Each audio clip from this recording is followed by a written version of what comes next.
Sarah Doty, thank you very much for talking to me today. Thank you for having me at your class. Yeah, let's start by just, can you say a little bit about your work and your role?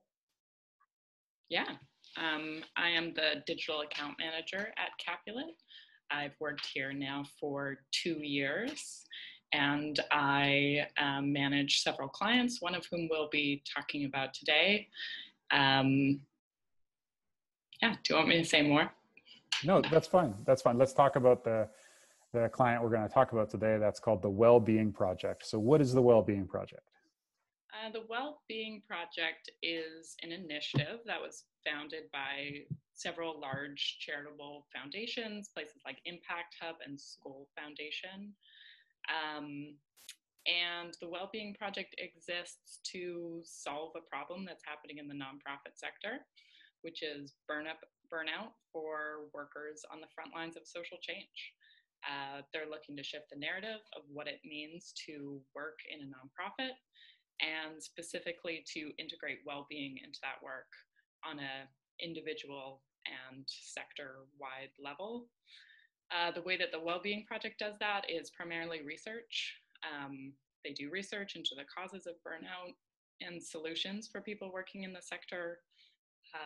In the time since we've been working with them, they published a report about that, and they also use that knowledge to host workshops, retreats, longer programs, webinars, and other communications pieces around that goal. Great. And so what are you doing for the Wellbeing Project? Yeah, I run their social media channels, which are Twitter, LinkedIn, Instagram, and Facebook. I also do social advertising campaigns to grow those channels and to promote their work. I create original content for those channels, like graphics, social cards, video clips, those kind of things. And I also have worked with their website a little bit to create some landing pages for their site so that we can track what happens after people leave social. Mm-hmm. And so when we talk about the kind of content strategy for the Wellbeing Project, what do you think the goals of that work is? Yeah, well, I think the main goal of the Wellbeing Project is to shift the narrative of what it means to work in a nonprofit, and encourage well-being and mental health to be a focus of that work, and not an afterthought. So I think under the umbrella of that goal, we put out a lot of content, information, research, parts of the report that support that change in narrative. I also think that another goal of our content strategy specifically for them is that a lot of the research that they do is very academic. So a big goal for us in these channels is to make it bite-sized and to make it accessible and to make it relatable for people in a nonprofit audience, or anyone who spends their time working in social change. Mm-hmm. Mm-hmm. And how much of is like acquiring new followers and fans an important goal of the work? Yeah, it is. They would like charitable sectors exist all over the world. So they want their work to be global. They're based in France and Spain, but the foundations that came together to create the initiative are also from all over the world. So part of our content strategy is to reach a global audience and grow the audience in the community that engages with their work. Mm-hmm. Mm-hmm. And so we're talking content strategy. And so a key aspect or part of a content strategy is an editorial calendar. So do you use one of those, or how does it work for the Wellbeing Project? Yeah, I think for any time that you're doing content, having an editorial calendar helps you organize yourself mainly. I just use one in a spreadsheet with dates and days of the week and what is going out. I think part of the work of an editorial calendar is also ensuring that you have the right mix of things. We try to use a mix of video and illustrations and links to news articles and all different types of content, and also different different types, but then also different buckets of content in the sense of some directly relating to the research, some that's kind of inspirational, some that's from partners, and using an editorial calendar where you can see it all laid out ensures you have the right mix of those sources.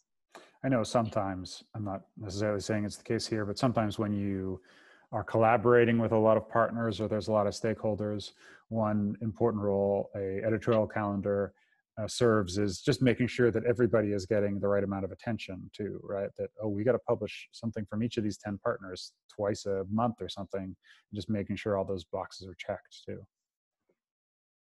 Yeah, definitely. And they do have, for example, an article series that they're running with a bunch of partners on the project that comes out every Wednesday. So it's a good reminder of who's coming out each week, and to tag them and to mention them. Yeah, to make sure each of those partners gets a bit of love. Yeah, actually, I was talking about content marketing earlier, and I feel like that article series is a good example of content marketing kind of for the core report, because kind of those articles are kind of adjacent to the report or spun out of sections of the report, but they're all kind of advertising or promoting or educating people and kind of driving them back to the report itself, right? Yeah, that's right. And I think that, the report is huge. It's a big, chunky document. So I think each of those articles takes one idea and makes it into one accessible article that's not that long. That's maybe 1,000 words. And it's also published on different platforms across different audiences. So it takes one idea from the report and brings it to a different audience every week. I was also talking about multi-channel marketing. And so, the Wellbeing Project has a number of these channels, as you say, website and social, and they do webinars and events. And so how do you think about those different channels a little bit, or how they connect to the work, or how you are hitting audiences at different places in their kind of relationship to the Wellbeing Project? Yeah, I think those channels can be seen as a bit of a ladder. I think that initially people might see something on social media, which we do tend to keep fairly light and inspirational and relatable. And then I think that might lead them to one of their pieces, like a podcast episode or a webinar that goes a little bit deeper on those topics. And I think the ultimate thing might be reading the report, or even in the future attending an event or a retreat or a workshop that they have, whether virtual or online. So I think I kind of see those channels as a bit of a ladder, where social media is like the entryway. Okay. And are there any particular challenges or, hurdles you need to overcome with this kind of work typically? Yeah, I think, like I said, with our goal for content marketing, I think the biggest challenge is taking 5 years of academic research that was done and making it accessible to this audience and making it relatable for people working in the sector. That report is full of interesting statistics and quotes from participants in their programs. But I think the biggest challenge is taking a lot of the jargon and a lot of the academic terms and making it something that if you're working in the nonprofit sector, you recognize and you see in yourself. There's kind of an education piece to it. Okay, maybe lastly on the Wellbeing Project is, so you're a consultant to the Wellbeing Project. You're not on staff. We're going to talk a little about your career in a minute. You've previously been on staff and done some very similar work, I believe. So do you think there's any tension there, or what do you think are the, do you think people should be on staff to do this work, right? So this is obviously not your full-time work to attend to the well-being project. You're doing other work for other clients at the same time. How do you feel about that part of it? Yeah, I think there's pros and cons. I think one of the pros for the Wellbeing Project is that they are really new to this work. Initially, they were in the research phase, and now they're in the putting it into the public phase. And that's not something that they have a lot of experience or skills in. So I think part of my role as a consultant is actually to educate the organization a little bit on how you do that. Just yesterday, I was working on a kind of basically an explainer about why it's important to have a budget for paid social media, why organic reach on platforms is shrinking, and why it's critical that they have at least a small budget to spend to promote their content. And that's kind of an educational piece because that's not something that this organization has experience in. So I think as a consultant, I can educate them on that. I think I can also push the boundaries of what they're comfortable with a little bit more as a consultant, and they can always reject and say no. But it's easier for me as an outside person to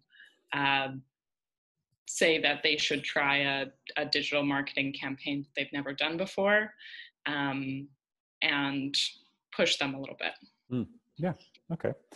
So yeah, I want to shift gears a little bit now, and I thought it would be useful because you're like somebody who's about 5 or 6 years into your career after university. Is that about right? Yeah. Yeah. And so obviously many of the people in my class are considering a career that might look like yours. And so I thought it might be interesting just to talk a little bit about what you studied in university, and maybe how you got from there to here a little bit. So maybe just talk about, what you did at university, and maybe your first job, your first work in the sector out of university. Yeah, sure. I studied business at the University of Victoria. I got a Bachelor of Commerce. And as part of that program, I had to do co-op jobs. So I actually worked in an agency in university. But that agency was really focused on the for-profit industry, primarily tech, working with companies like Microsoft and SAP. So even though I enjoyed the work that we were doing, which was a lot of communications work, it was things like writing case studies and doing research interviews, I didn't care that deeply about the clients. And because of that experience, after I graduated, I ended up shifting gears and working in the nonprofit sector. So my first job out of university was at EcoJustice, which is an environmental law firm that's also a charity. Initially, I worked in fundraising for the first year that I was there, and then in the second year and a bit that I was there, I worked on their communications team around digital experiences. And one of the main things I got to do when I was there, social media, a lot of email marketing, online fundraising, but they were also at a really interesting point in their work where they were starting to do online advocacy, things like petitions and tweeting at your elected government officials and other forms of online advocacy that they hadn't done before.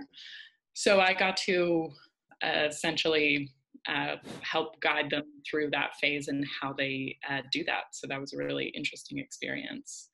And then after I left EcoJustice, I started working at Capulet, and I had been connected with Capulet because you had done some consulting for EcoJustice at the time that I was working there. Mm-hmm. Mm-hmm. And so in the past 2.5 years at Capulet, you've worked with a bunch of different clients, almost all of them in the nonprofit sector.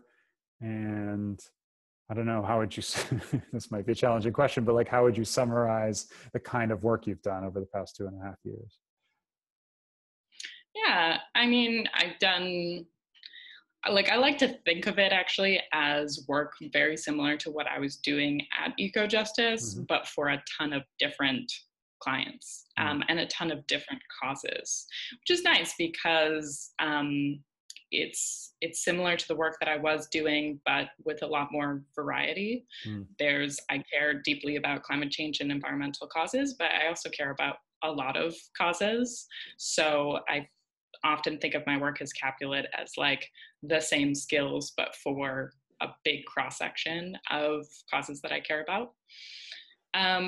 Yeah, and I've worked on things like social media for the Wellbeing Project, web redesign projects, some pretty big research and surveying projects, and also just a lot of mentoring, training, and guiding staff at organizations that don't have sophisticated communications departments, but are learning and are getting there, which is something that I really like about my work. Mm-hmm, mm-hmm. And so you've worked obviously inside an org and then for an agency. So people coming out of this program might be contemplating those decisions. You've talked a little bit about like the appeal of variety on the agency side. Are there other observations or advice you would give people with regards to like making that decision or considering those options? Yeah, I mean, I think that both experiences are really valuable because as a consultant now, I can understand the demands and pressures of working inside a nonprofit very well because I experienced that. So I feel glad now that in my consulting work that I have experienced working in-house. I think that, yeah, I think that the variety of consulting is something that I really like. I think also it kind of, to me, it comes down to how long you like your projects to be. Sure. In some ways, it's really nice working in-house to follow the thread of an organization for years and see how one organization can continually make progress towards a goal. At EcoJustice, the cases that we were doing like build off of each other, so you can really see how each part of the work that you do continues to build, and I think that's really nice. But then I think in this type of work in an agency, sometimes it's nice to just have 6-month-long projects and to start them and finish them and set out goals for them that you complete, and then it ends and you change and you do something new. So I think that they're different mindsets, but I think it kind of depends which one appeals to you more. Is there something maybe like 5 or 6 years into your career that you wish you'd known at the start, or something that that might have been helpful back at the start? The nonprofit sector is challenging to work in.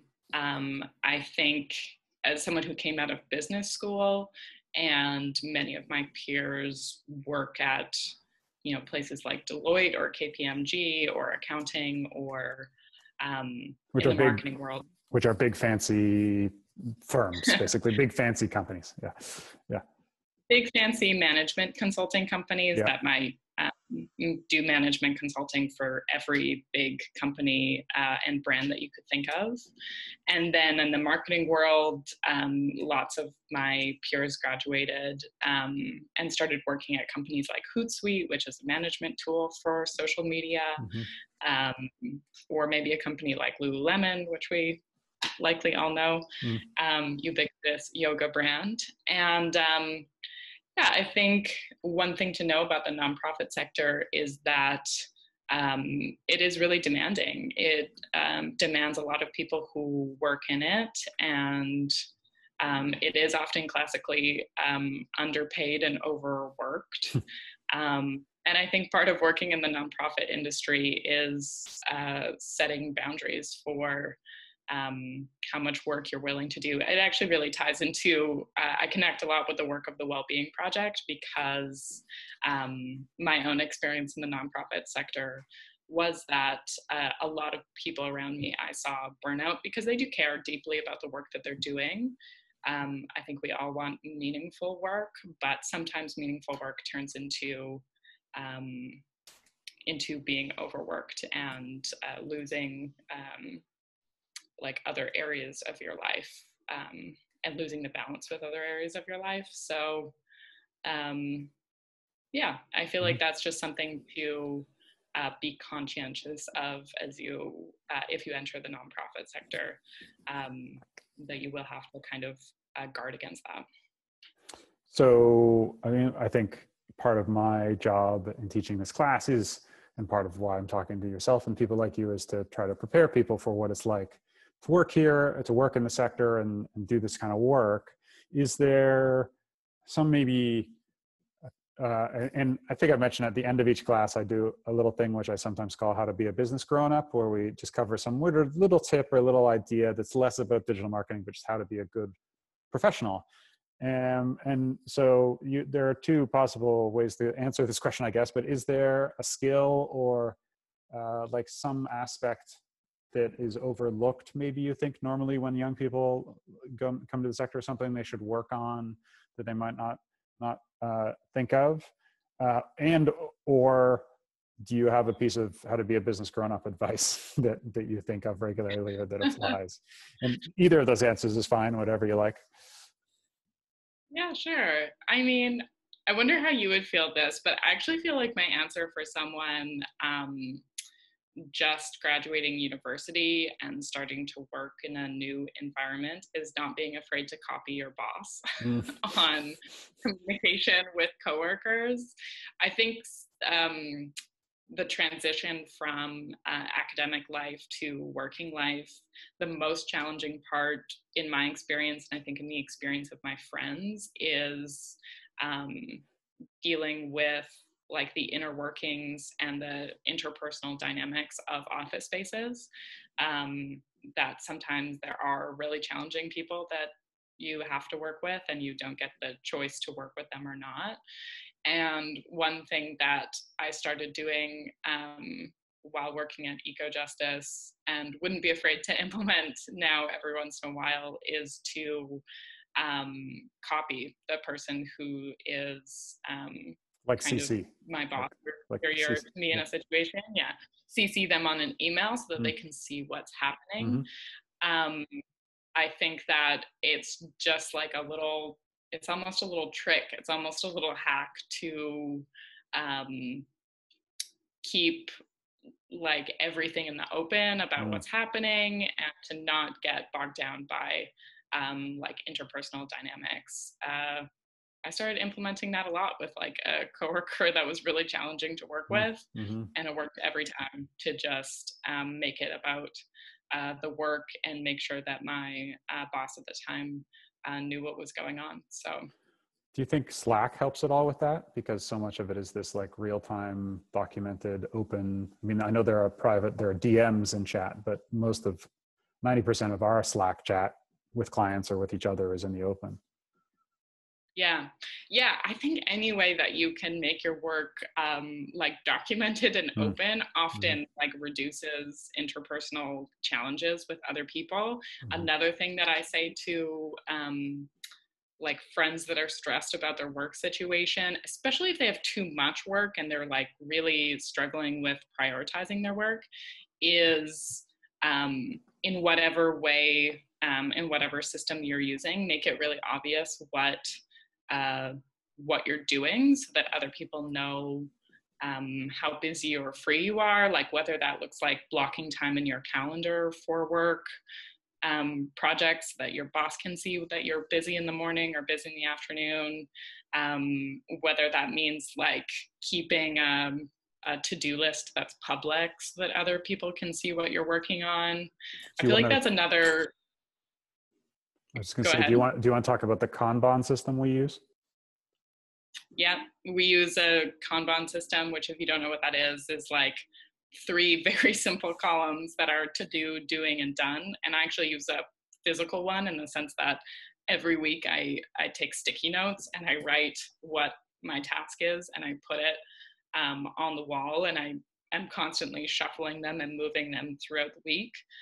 Occasionally for you, actually, I also like take a picture of that at the end of the week so that satisfyingly you can see all of the things that I've been working on, though we've been working together for enough time that I think there's a lot of trust there. But I think particularly when you start at a new organization and there's not a lot of trust there, I think that's the most stressful transition about moving from university to working a new job, is not having trust between coworkers and between your boss, and like how you can build that kind of trust so that your work life isn't stressful. And yeah, one of those things might be suggesting that you do a Kanban board in your office so that everybody can see what you're working on and how it's moving throughout the week. Or maybe that's everyone uses Asana, which is like a task manager that's similar to that.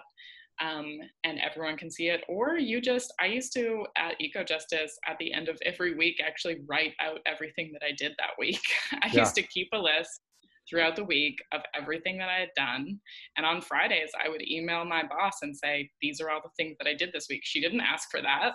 She probably didn't always read it, but it was like this tracked measure of all of the things that I was doing that really helped build up her confidence in me, knowing what I was working on, and also helped me navigate situations with coworkers who didn't always know what I was working on, that I could send them things like that too. Yeah, we often say with regards to clients, we never want a client wondering, what is Capulet doing for us? And so that's solving the same problem. We often solve that problem by having a weekly agenda in our calls with clients. And so that agenda document's always the same. It's just a one long Google Doc. Like we have ones that are like 100 pages now because we work with clients for a long time. And so the client can always go back and be like, oh, this is what we talked about and this is what they're working on. And basically what you described serves the same purpose, I think. Yeah. And we also solve that problem with each other by having a quick stand-up every day that's like what we've done since our last meeting and what we're planning on doing.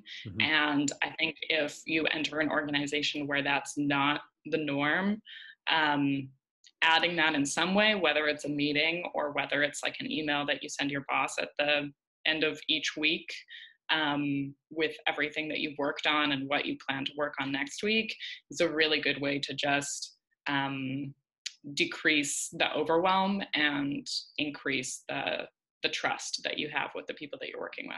Yeah, absolutely. Absolutely.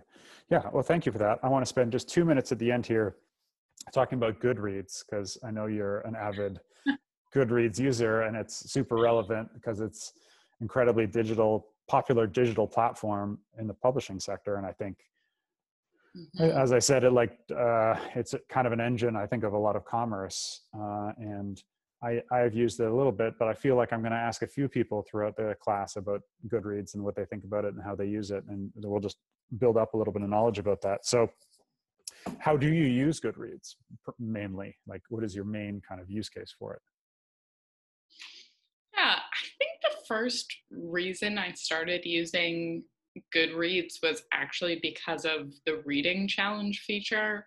I was talking years ago with my friend who was challenging themselves to read a book every month, and they were tracking it on Goodreads. So if you don't know, on Goodreads, you can search books, you can rate them, you can review them, all of those things, but you could also set up a challenge for yourself. For example, in 2020, I'm trying to read 20 books. I'm several behind, but I can see how many books I've set out to read, and it gives me basically a little progress bar in the corner saying you're this way to your goal and you have this many books left to do. So I think I initially came across Goodreads wanting to set up a reading challenge for myself, and I think now I've done that every year since. Yeah, and I guess I find I use Goodreads because I'm an obsessive quantifier of my life. So I log the books I've read there and give them like a little review, Yeah, or at we least have a, that yeah, comment. yeah, star rating. And then I have tried to use it a bit for discovery, meaning like, oh, I like this book. What are other books like this, or other readers who like this book like these other books? Do you use it for that function? I do actually use it for that too. Like, I think I have um, maybe 20 friends on there that are like avid Goodreads users Mm, and readers. And there is a social feed if you go on of the ratings that other people have given books that they finished, or other books that people have marked as they want to read.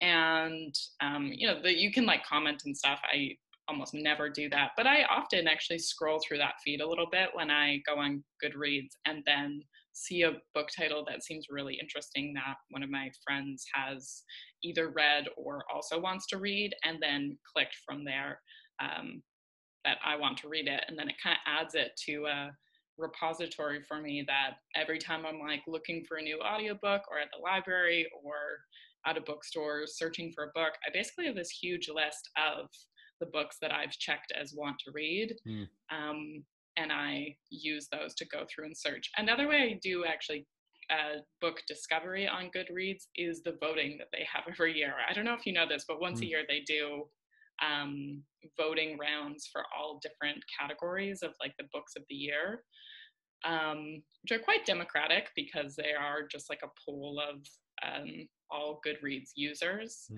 And I often like want to read the ones that win in the categories of, memoir or nonfiction, or um, drama, or like whatever categories that they have. I don't think I've ever actually voted on them because I often haven't read like many of the books mm. up for um, the categories. But the keen people who read like all the new books, I get to make use of their early adoption reading, and then uh, read the books that they thought were the best. Awesome. Thank you so much for sharing your wisdom and insights about your work and your career with us today. Yeah, thank you.